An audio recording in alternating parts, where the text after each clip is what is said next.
8h32 sur BFM TV et RMC. Bonjour Dominique Schelcher. Bonjour Néla Latrousse. Vous êtes le patron de Coopérative U, anciennement Système U. Vous venez d'ailleurs tout juste d'être réélu pour 6 ans à la tête du réseau. 1800 enseignes, 75 000 employés. Et ce réseau, c'est une sorte de tour d'observation de la France et des Français, de ce qui les anime, ce qui les passionne, ce qui les inquiète, ce qui les préoccupe. Et ce qui les préoccupe peut-être ce matin, c'est la perspective de ce budget dont les premières pistes vont être présentées par le Premier ministre dans 15 jours. Globalement, cela va consister en des baisses de dépenses et des efforts à demander à tous les Français, dit le Premier ministre, pour faire 40 milliards d'économies. La piste d'une année blanche est mise sur la table, voire de hausses d'impôts qui sont évoquées ce matin. Dominique Schelcher, est-ce que vous vous préparez, vous et votre entreprise, à passer aussi à la caisse ? On va être très attentif aux annonces qui vont être faites dans les prochains temps.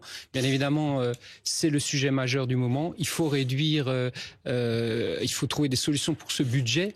Mais avant tout, pour nous, chefs d'entreprise et les patrons de PME que je représente aux 4 coins de la France, on est près de 1300 patrons. Ce qu'on attend avant tout, c'est la réduction des dépenses. C'est ça le grand sujet. Et je prends toujours cet exemple. C'est le Premier ministre Gabriel Attal, quand il a fait son discours de politique générale, avait cité ce chiffre. La suradministration, un peu la bureaucratie en France, ça coûte 60 milliards d'euros au pays. De paperasse, voilà. Par exemple très concret, attaquons-nous à ça. Dominique Schelcher, pour bien comprendre ce que vous êtes en train de me dire ce matin, vous dites pas non à des hausses d'impôts à la condition que l'essentiel des efforts porte sur les dépenses de l'État, ou vous dites non, attendez, nous les entreprises, on a déjà assez donné. La grande distribution, c'est 100 impôts et taxes différentes dès aujourd'hui. Ouais. Dès aujourd'hui. Voilà, c'est notre quotidien, on les paye, on les assume. Voilà, ça va être difficile d'aller beaucoup au-delà, par exemple, dans notre métier. Et donc, pour nous, le premier sujet, c'est bien sûr de réduire les dépenses publiques. Donc la hausse d'impôts, c'est un chiffon rouge pour vous, pour les entreprises ? C'est un chiffon rouge qui est compliqué pour tout le monde. Qu'est-ce qui se passe en ce moment ? Du fait de cette ambiance, du fait de ces annonces, il y a beaucoup d'attentisme. L'attentisme dans les entreprises, il y a très peu d'investissement actuellement. Donc très peu d'investissement, c'est moins de croissance demain. Et ça se traduit aussi par un taux d'épargne des Français qui sont inquiets, incertains. Vais-je devoir payer plus d'impôts ? Qui est au plus haut, c'est 16% en moyenne, c'est 18% actuellement. Pour bien comprendre, vous dites les Français ont peur de payer plus d'impôts, donc ils mettent de l'argent de côté. C'est ce que disait notamment Alexandre Bompard, le patron de Carrefour, hier soir sur BFM TV, où il dit en fait que cette foire aux idées, ce concours l'épine des mesures fiscales, angoisse le consommateur. C'est ce que vous voyez vous aussi ? Exactement, ça l'angoisse. Mais après, il faut être très précis. Et là, moi, je parle pour les Français qui sont vraiment en province. Sur ce taux d'épargne qui est plus important, c'est vrai. Et à Paris, on entend très souvent, oui, mais les Français épargnent, donc ça, ils ont les moyens. Mais déjà, ce n'est que 1 Français sur 2 qui a vraiment les moyens d'épargner. Et sur ce 1 Français sur 2, 65% ou 2/3, on va dire, ce sont des plus de 65 ans. Ouais. Voilà, donc c'est surtout les retraités qui épargnent. Il y a beaucoup de Français qui sont encore dans le choc de l'inflation, qui n'ont pas les moyens d'épargner, pour qui c'est difficile à la fin du mois, et que nous on accompagne justement dans notre métier de commerçant. Et ça reste notre priorité, et on l'oublie parfois un peu en ce moment. Donc, vous voyez, les annonces, bien sûr, tout le monde sait qu'on va devoir participer au combat qui va être annoncé, bien sûr, et chacun à sa juste place. Mais c'est des sujets qui inquiètent, préoccupent et qui paralysent un peu en ce moment. Yaël Braun-Pivet, la présidente de l'Assemblée nationale, qui est un personnage important de l'État et une voix importante de l'État, Dominique Schelcher, dit 40 milliards, ça ne pourra pas se faire que sur des économies. Il faudra des hausses d'impôts. Eh bien, écoutez, on va être encore une fois très attentif, mais moi je pense il faut donner des signes. Il sera d'autant plus facile d'emmener les gens sur peut-être des hausses à tel ou tel endroit sur des catégories qui pourront se le permettre si en face il y a des gestes forts de baisse. Oui. Des dépenses. La ministre du Budget, Dominique Schelcher, évoque non pas elle une hausse des impôts, mais une baisse, dit-elle, des dépenses via les aides, pourquoi pas, et les versements aux entreprises. Est-ce que ça, vous regardez? Est-ce que vous pourriez vous passer des aides de l'État? J'ai vu que l'an dernier, par exemple, c'était les aides sur l'apprentissage qui avaient été mises à contribution. Mais il faudra évidemment tout regarder. Mais moi, je dis en face de cela que notre premier sujet, par exemple, aux chefs d'entreprise actuellement, et c'est un peu contraire au modèle entrepreneurial actuellement, le travail coûte trop cher en France. Oui. Je vous donne ce chiffre, je le rappelle. Il y a 50 ans, les gens touchaient en net 70% du superbrut. Le superbrut, c'est quoi? Les charges salariales plus les charges patronales. Voilà. 50 ans plus tard, c'est 54%. 54%. Pourquoi? Parce que on fait porter beaucoup sur le travail le coût de la protection sociale. Donc là aussi, vous dites attention. Je dis, il faut faire attention. Il ne faut pas lever les aides à l'embauche, les aides aux apprentis. Mais surtout pas. Il faut peut-être même aller plus loin. Et j'entends dans les premières réflexions. Pardon, Dominique Schelcher, TVA sociale. Enfin là, je saisis la balle au bon. C'est ce qu'a dit le président de la République. Du même constat qui est le vôtre, le travail coûte trop cher. Emmanuel Macron dit réfléchissons. Est-ce que on va pas aller chercher ailleurs des bases de financement de la protection sociale plutôt que d'aller chercher sur les charges patronales ou les charges salariales? On augmenterait la TVA et on baisserait de l'autre côté les cotisations. Je suis très intéressé maintenant, dans les 2 ans qui viennent, par suivre tous les projets présidentiels. Évidemment, et les premières idées qui sortent. Mais la TVA sociale, Dominique Schelcher. Une des premières idées qui vient, c'est effectivement de baisser ce coût du travail. Mais pourquoi pas? Étudions ce sujet-là. Mais il ne faut pas la réduire à une simple idée d'augmentation de la TVA sur certains produits et à un moment où le pouvoir d'achat reste important. Mais pourquoi pas quand même? Mais il faudrait en face une baisse suffisamment significative des charges sur les salaires, de sorte à ce que la hausse de salaire couvre l'augmentation de l'autre côté. Vous voyez ce que je veux dire? Donc je vous entends, vous dites pourquoi pas, mais si à la fin le consommateur et le chef d'entreprise s'y retrouve. Vous évoquez ce matin l'angoisse, l'attentisme de l'un et l'autre, Dominique Schelcher. Ce qui participe, c'est aussi l'instabilité politique, la dissolution de l'an dernier, la perspective de censure du gouvernement Bayrou dans les mois prochains. Est-ce que vous faites partie de ces patrons qui disent finalement mieux vaut un mauvais budget que pas de budget du tout et que pas de gouvernement? L'immobilisme nous dessert actuellement, n'est pas favorable à l'économie, à cet attentisme. On sent et on n'a pas de perspective. Et ça, c'est le plus difficile. Mais pour les chefs d'entreprise, mais pour les particuliers également. Et donc, il faut bouger, il faut se mettre en mouvement d'une façon ou d'une autre. Moi, vous avez des idées pour François Bayrou? On peut pas attendre 2 ans, la perspective de l'élection présidentielle pour rebouger complètement les choses. Mais j'entends avec nos interlocuteurs. Vous savez, je suis souvent à Bercy, par exemple avec la ministre du Commerce, je sens bien les difficultés de la situation parlementaire et je les comprends. Dominique Schelcher, ce soir, François Bayrou sera face à Alain Duhamel sur BFM TV. Il cherche des idées pour trouver ces 40 milliards pour boucler le budget de 2026. Est-ce que vous, qui est à la tête d'un réseau qui fait presque 27 milliards d'euros l'an dernier, qui est plutôt bien géré, puisque vous venez d'être réélu par vos pairs, est-ce que vous avez des idées pour François Bayrou pour trouver ces 40 milliards? Première idée. Je reparle de ces 60 milliards d'euros de coûts de la surbureaucratie, de la suradministration en France, évoqués maintenant depuis un certain temps. Allons les chercher, mobilisons-nous tous ensemble. Il y a un projet de loi simplification qui est en cours. Que ce projet soit dynamique, ambitieux et qu'il aille loin. Je suis pas sûr que ce soit la tournure qu'il prenne, mais ça, par exemple, c'est une première piste. La deuxième piste, c'est le coût du travail. Moi, je pense que le coût du travail, pour redonner de l'air aux Français, ils en ont besoin. 1/3 des Français ont du mal à boucler leur fin de mois. Ne l'oublions pas, pensons à ces gens, trouvons de l'air, donc travaillons sur le coût du travail. Et après, il y a un autre sujet dont il s'occupe ardemment, c'est les retraites. Sur 1 000 euros d'impôt, on a 260 euros consacrés aux retraites, c'est le premier poste. Il faut trouver des solutions à ce niveau-là, mais ça, les discussions sont en cours. Et moi, je fais confiance aux partenaires sociaux. Je pense que cette période si importante, si tendue, je dirais, mettons les bonnes personnes sur la table et trouvons les consensus qu'on trouve dans tellement d'autres pays. Message passé à François Bayrou, qui sera ce soir face à Alain Duhamel sur BFM TV. J'en viens, Dominique Schelcher, aux révélations de l'association Addiction France ce matin, qui révèle que plusieurs supermarchés, la majorité dont les vôtres, 7 magasins de coopératives testés, 2 uniquement qui réclament une pièce d'identité à des mineurs lorsqu'ils viennent acheter de l'alcool. Test qui a été mené dans 3 grandes villes où se trouvent certains magasins et certaines enseignes de votre réseau. Que vous inspire cette étude? Alors, ça n'est pas acceptable que les pièces d'identité n'aient pas été demandées. Il n'y a aucune excuse. Et donc, en repartant de ce studio, moi, je vais repasser des consignes à l'ensemble de mes 1800 magasins pour être vigilant. Donc, comment ça se passe? Qu'est-ce qui ne fonctionne pas, Dominique Schelcher? Il y a un affichage au niveau des rayons, évidemment, pour sensibiliser, mais le contrôle doit se faire en caisse. Donc nos hôtesses de caisse doivent être exemplaires sur ce sujet-là. On n'a pas droit à l'erreur. C'est la protection des mineurs. Il n'y a pas de discussion. Donc, la resensibilisation va être extrêmement forte. Mais si je suis un peu trivial, Dominique Schelcher, est-ce que c'est un problème de formation, un problème de flemme, en fait, de demander la pièce d'identité, de dire c'est fastidieux, j'ai pas envie. Il n'y a aucune excuse à ne pas les demander. On va, encore une fois, exiger à ce que ce soit fait, bien sûr, systématiquement, comme ça doit l'être.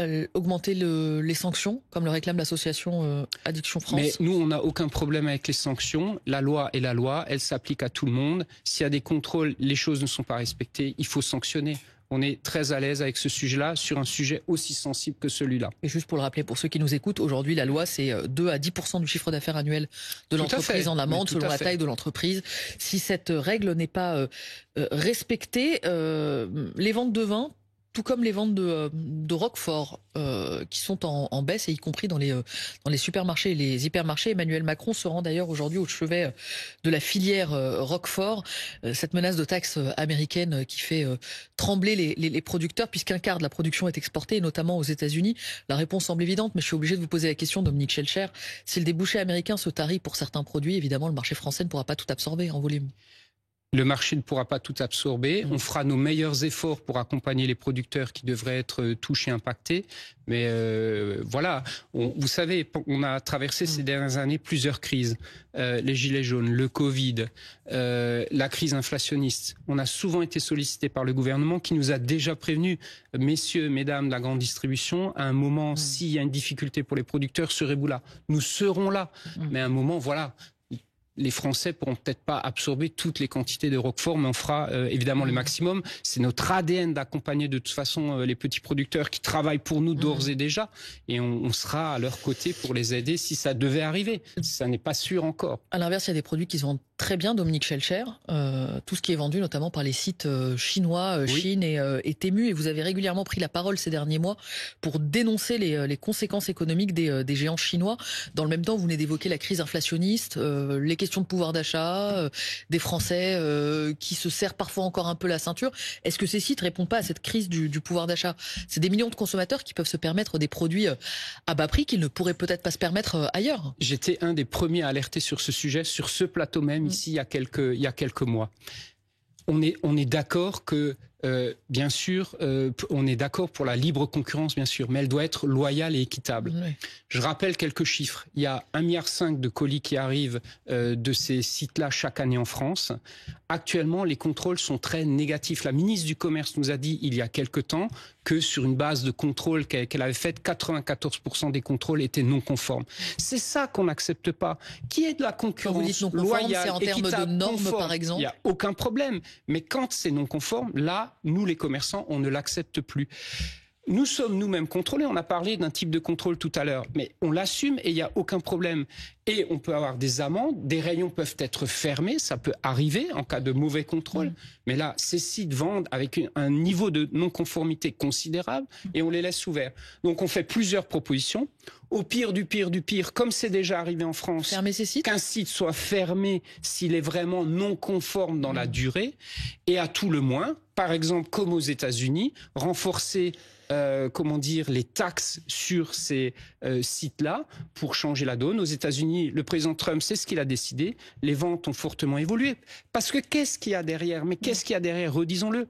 C'est 50 000 emplois perdus dans le commerce ces 10 dernières années. Et je pense qu'on est même à plus aujourd'hui. 2 enseignes, Princesse Tam Tam et Comptoir des Cotonniers, qui ont été placés en redressement judiciaire. C'est un grand plan social à bas bruit dont personne ne parle. On parle de l'industrie et pas du commerce. Défendons ce commerce aussi. Dominique Schelcher, les prochains, si ces sites continuent à fonctionner avec les règles actuelles, les prochains, c'est vous, les supermarchés, les hypermarchés. Vous craignez cette concurrence-là, puisque ce sont des sites qui initialement vendaient du du vêtement, du textile. Mais aujourd'hui, le nombre de références a aussi explosé. Ce que je dis, c'est qu'il ne faut pas négliger le commerce. Il n'y a pas de souveraineté globale en France qu'avec la souveraineté des uns et des autres. La chaîne agroalimentaire, elle a besoin de producteurs au départ, de transformateurs, tous ces gens qui sont en forme et de commerçants qui sont en forme aussi pour écouler les produits. S'il y a un maillon faible, la chaîne dysfonctionne et ça ne va plus. Il y a un texte au Parlement en ce moment sur la fast fashion, cette mode à bas bruit et rapide avec un certain nombre de références qui sont mises en ligne quasi quotidiennement. Est-ce que ce texte suffit à répondre aujourd'hui à cette problématique? C'est une bonne base pour y travailler et y répondre. Alors ce texte doit encore passer en commission mixte paritaire à l'automne. Avec des sénateurs et des députés qui vont réécrire la copie. Il y a encore donc du travail, mais on va être vigilant et on va continuer à soutenir les bases de ce texte qui sont bonnes. Mais je pense qu'il faut aller plus loin sur le plan de la fiscalité en France et en Europe. Mon confrère Alexandre Bompard proposait hier la taxation à 100% de ces colis. Je soutiens totalement cette proposition. Le gouvernement vous a d'ailleurs demandé de plancher sur le commerce de proximité et de centre-ville. C'est ce que vous évoquiez il y a quelques instants, cette crainte de ce tissu qui disparaît. Concrètement, qu'attendez-vous le gouvernement et vous? Qu'allez-vous remettre comme travail? C'est des préconisations, avec deux co-rapporteurs, j'ai été sollicité pour une mission sur la revitalisation des centres-villes. On y travaille. Il y avait une réunion en ce moment même d'ailleurs qui se tient ce matin. Vous rendez vos préconisations à quelle échéance? À l'automne, voilà. Donc on va auditionner un certain nombre d'acteurs. Pour un texte de loi à l'issue, Dominique Schelcher? Peut-être, mais pas que. Il y aura du réglementaire, il y aura des propositions écosystémiques pour trouver des solutions. On va déjà aussi faire, la liste de toutes les bonnes initiatives qui marchent déjà dans les villes. Il y a plein de choses en France qui marchent déjà très bien. On va les partager déjà. Voilà, il y aura plein de propositions. Une dizaine qui devront être disruptives, comme nous demandent les deux ministres qui ont lancé la mission. Les tickets resto pour acheter des denrées alimentaires dans les supermarchés, y compris le dimanche. Est-ce que ça, c'est pas un mauvais coup au commerce de proximité? J'entends les restaurateurs dire, là, c'est une manne énorme qui va s'échapper et c'est un sale tour qui nous est joué. Mais c'est un très bon coup pour les consommateurs. Les consommateurs ne demandent que ça. Écoutez les consommateurs. C'est pour ça d'ailleurs que moi, je fais une proposition. Si on écoute les consommateurs, on ne ferme pas Shein et Temu, Dominique Schelcher. Mais si c'est non conforme, quand vous dites aux consommateurs qu'il y a de la non-conformité, de la sécurité qui est remise en cause, il l'accepte. Et donc je fais même la proposition, transformons le titre restaurant en titre repas, parce qu'en réalité c'est ça que les Français veulent. Ils veulent utiliser ce potentiel de pouvoir d'achat supplémentaire. Bien sûr au restaurant, et on défend et on aime nos restaurants, mais aussi au quotidien dans les supermarchés, à un moment où il y a du télétravail, où les gens sont pas toujours, sont aussi à la maison. Voilà, la société a évolué, évoluons avec elle. Dominique Schelcher, je vous pose une question, vous allez me voir venir. Qui est le moins cher aujourd'hui entre vous et Leclerc? J'ai cru voir qu'il y avait une petite bataille en ligne notamment, où vous accusez Michel-Édouard Leclerc de publicité mensongère en affirmant qu'il est moins cher que Coopérative U. Dans notre métier, il y a une vraie compétition. Oui. Ce que je regrette, c'est effectivement la dernière pub comparative de Leclerc qui compare des choux et des carottes. Elle est fausse, cette pub? Elle est trompeuse pour le consommateur. Le groupe Leclerc, que je respecte au plus haut point, numéro 1 du marché, est le premier défenseur des consommateurs. Oui. Nous sommes juste derrière. Mais là, il trompe le consommateur. Il compare des produits premier prix à quelques produits premier prix et des produits de notre marque U, derrière lesquels il y a des producteurs français, de l'origine France, des justes contrats de rémunération pour... Ça n'est pas juste, c'est trompeur pour le consommateur et c'est ça que je dénonce. Qu'on se batte à la loyale, oui, mais qu'on ne trompe pas les gens qui doivent garder notre confiance. Vous vous êtes expliqué? Vous l'avez eu au téléphone pour le lui dire? J'ai pris la parole et on est en train de s'expliquer par ailleurs. Donc ce que je comprends, c'est que vous allez échanger avec lui Mais bien sûr, en direct pour... Tout à fait. D'accord. Nous n'en resterons pas là, ça c'est évident. Ça doit être juste... Dans le commerce, c'est d'abord une relation de confiance. On ne peut pas trahir cette confiance. Et ce qui a été fait, ce mauvais comparatif la semaine dernière, n'est pas honnête intellectuellement. D'un mot, Dominique Schelcher, question qui va intéresser ceux qui nous écoutent et qui s'apprêtent peut-être dans les prochains jours à prendre leur voiture pour rejoindre leur lieu de vacances. On a beaucoup parlé ces derniers temps des tensions au Proche-Orient et des craintes de répercussions sur le prix de l'essence. Est-ce que c'est quelque chose que vous constatez ou est-ce que vous avez, je crois, quelques 800 stations-service dans votre réseau. Est-ce qu'il sera plus cher de partir en vacances avec sa voiture cette année ? Il n'y a pas de choc pétrolier après ce conflit au Moyen-Orient. Il n'y a pas de choc. Il y a eu un petit impact au début du mouvement sur quelques centimes. Mais voilà, tout le monde est resté raisonnable. Moi, je trouve que les marchés n'ont pas surréagi. J'ai l'impression qu'ils s'habituent, entre guillemets, au conflit, au rebondissement. Ils sont restés raisonnables. Et donc, il n'y a pas d'alerte majeure. Et les prix, j'ai regardé ce matin, restent très raisonnables. Et bien sûr, on sera présent cet été pour faire des opérations spéciales, carburant à prix coûtant à certains moments de l'été. Et une note rassurante pour finir. Merci Dominique Schelcher d'être venu dans ce studio ce matin.